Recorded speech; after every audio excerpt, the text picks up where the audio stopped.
Hello, YouTube. My name is Transient Lion, and I am about to tell the entire Naruto fanbase that I don't like Madara Uchiha. Um, if you want to support me before I die, probably, probably subscribe now. Anyway, um, being a little bit more serious, uh, Madara is like probably the most popular villain character in the entirety of Naruto. And I'm just going to be honest. Aside from certain points, I don't really get it. I hear constant praise about him being like one of the best villains in Shonen, the coolest character in the entire Naruto series, whatever. But yeah, yeah, I don't agree. Obviously, because you saw the title of the video before you clicked on it, and so I think I'm just going to cover a few key points and start with the stuff that I do like so that people don't eviscerate me too hard. So, obviously, I think that the build-up that the character gets is genuinely really cool. Even if it wasn't completely intentional, like that's kind of hard to tell.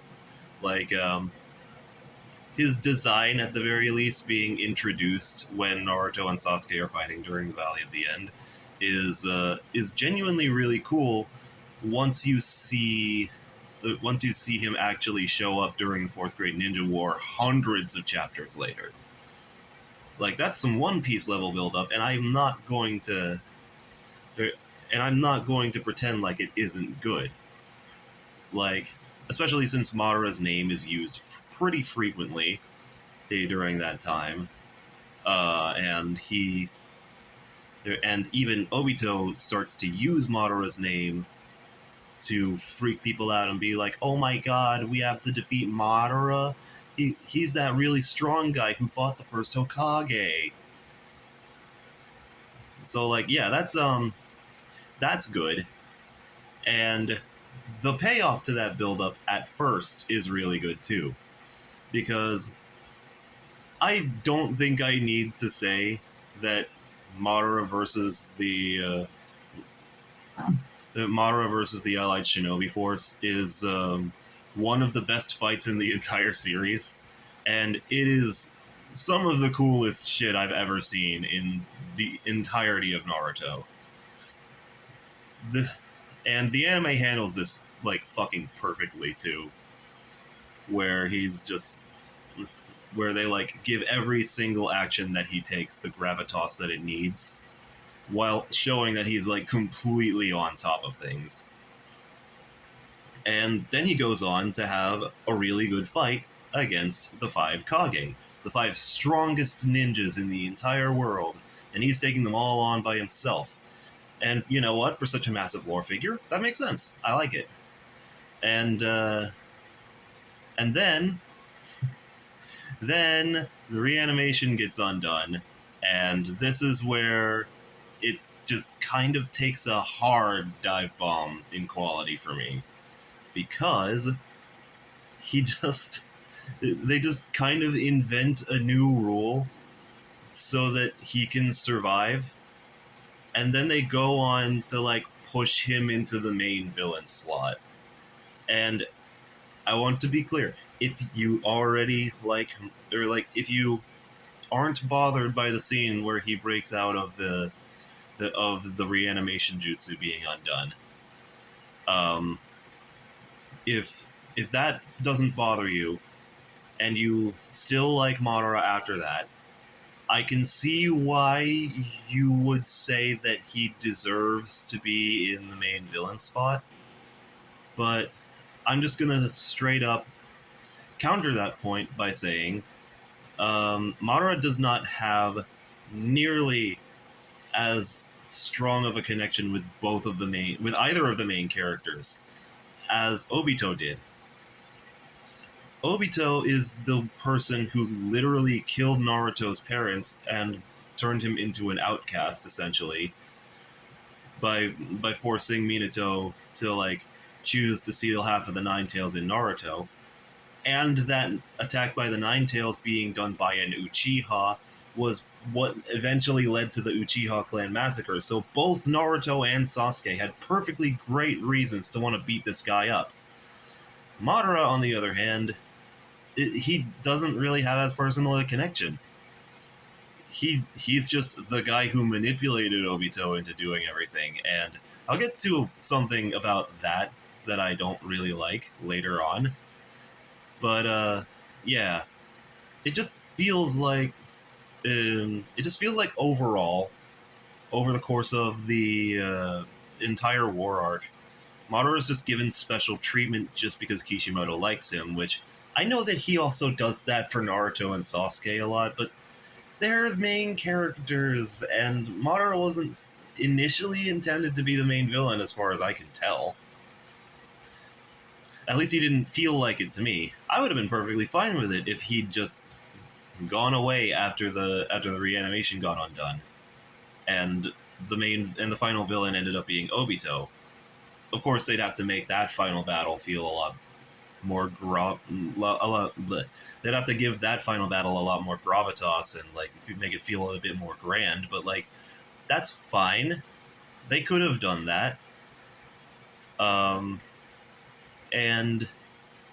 so what I mean by special treatment, aside from the whole reanimation jutsu thing, is, and I'm not as bothered by this next point, but it's part of the point I'm trying to make here.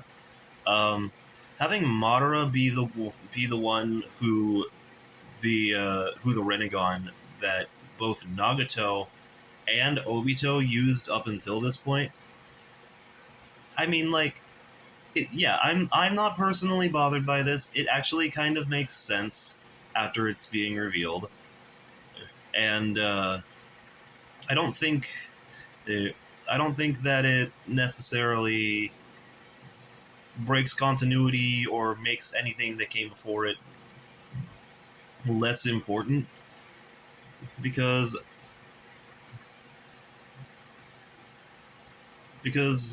well, all right.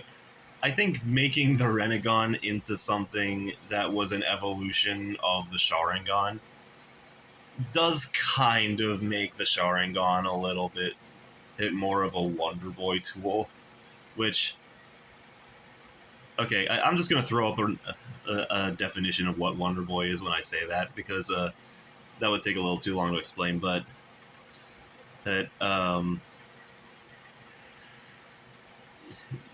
yeah, like, overall, if they were going to do that, I don't necessarily think it's the worst thing in the world to have the Renegon that we've seen, the only Renegon that we've seen up until this point, just be Madara's. Like, fine, this is a plot twist I can deal with. I don't think it necessarily like downplays anybody else that came before him. But I absolutely do not think that they should have ever revealed that Madara was the person who was behind Rin's assassination. It does not make sense. Like, I don't need to explain that this doesn't make sense, right? It just doesn't. Like, sure, Madara heard Obito talking about Rin, but he didn't know what she looked like. He didn't have control over the fucking Mist Village people who kidnapped her. He didn't force Kakashi to kill her. Like, none of that makes any sense. And this is already after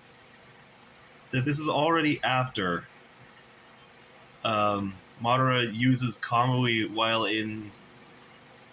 in a Ten Tails Jinchuriki state, which Obito expressly could not do. And this is Madara doing it with an implanted Sharingan. I don't need to explain why this is dumb, right? But yeah, like, before I wrap things up, I think I should probably also say that What about his personality and backstory and characterization? Yes, I should tap on that. That is like that is a part of the character that I need to address